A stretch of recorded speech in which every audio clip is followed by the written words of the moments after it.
Bonjour à tous et bienvenue sur boursicoté.com pour cette nouvelle analyse technique du CAC 40 en clôture avec une séance donc qui au lendemain de la surprise électorale que nous avons eue hier soir a réagi. Alors on a réagi mais d'une manière assez inattendue.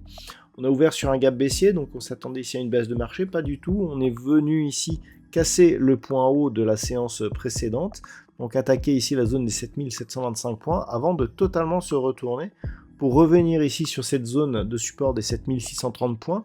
Au terme de cette séance, le CAC 40 clôture sur le plus bas du jour, puisqu'à 7627,45, l'indice parisien perd 0,63% par rapport à la clôture de la séance précédente. Donc il s'agit d'une cassure qui a été invalidée, et donc on reste ici dans une zone assez incertaine. Au niveau des indicateurs techniques, nous sommes dans une configuration qui continue à être positive au sens des histogrammes du MACD, qui est neutre au niveau du RSI, et dont les volumes sont nettement inférieurs à la moyenne. Là aussi, on attendait un petit peu plus de retour de volume, justement, vu les résultats.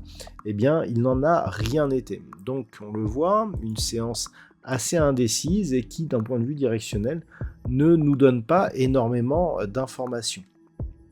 Au niveau du palmarès des valeurs, donc nous avons une configuration qui subit un petit peu la baisse, puisque le CAC 40 perd 0,63% sur cette séance. On a toutefois quelques belles hausses, comme Safran qui gagne 1,53%, ou Sanofi plus 1,28%. Derrière, Accor-Hôtel, Bouygues ou Saint-Gobain sont sur des baisses inférieures, sur des hausses inférieures à 1%.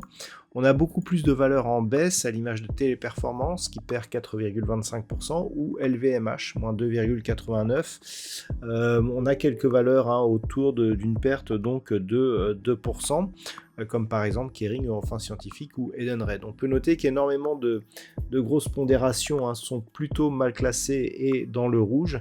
Il n'y a que Sanofi qui reste au-dessus de la moyenne. Donc on le voit, une pression qui s'exerce à la baisse. Donc globalement, cette bougie, elle va tout à fait dans le sens de ce que l'on avait auparavant.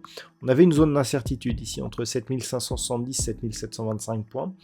On a tenté de sortir de cette zone d'incertitude sur une note positive, ça a été invalidé, on revient ici à l'intérieur de cette zone, mais sans pour autant avoir une énorme pression. C'est-à-dire que, grossièrement, d'un point de vue technique, tant que l'on est ici entre 7570 et 7725, c'est une zone d'indécision, donc on ne sait pas trop vers où ça va partir, puisque d'un point de vue moyen terme, on reste ici dans un rebond d'une dynamique qui dans le fond reste baissière, mais on n'a plus de relais, et surtout on vient ici attaquer à de nombreuses reprises cette zone des 7725 points. A l'inverse, si on cassait ici à la zone des 7570, là on reprendrait un biais à priorité baissière, y compris qui serait confirmé sur le court terme, puisque lorsque l'on observe ce que l'on a une attaque ici sur la bande inférieure avec un retour sur la moyenne mobile 20 exponentielle qui pour l'instant agit comme résistance. Si on casse ici 7570 et que l'on confirme par une rupture des 7470, ça veut dire qu'on casse ici le point bas que nous avons eu sur ces deux contacts, on valide la poursuite du mouvement baissier. Donc zone d'indécision entre 7570 ici et 7725 ici. Au-dessus, on commencerait à venir chercher des points de retournement sur contact ici avec la bande de Bollinger supérieure, ou éventuellement franchissement de la moyenne, de la zone de résistance oblique ici en rouge qui définit l'ensemble de la tendance baissière, mais il faudrait au minimum revenir sur 7910 points pour avoir un vrai début de signal de retournement. Voilà donc ce que l'on peut dire. Donc demain, ce qu'il faudra surveiller, c'est voir un petit peu comment vont ouvrir le marché. Au moment où je vous parle, on est toujours sur cette zone des 7630 points. Donc voir dans quel sens on évolue par rapport à cette zone de range. Donc là, effectivement, c'est assez neutre.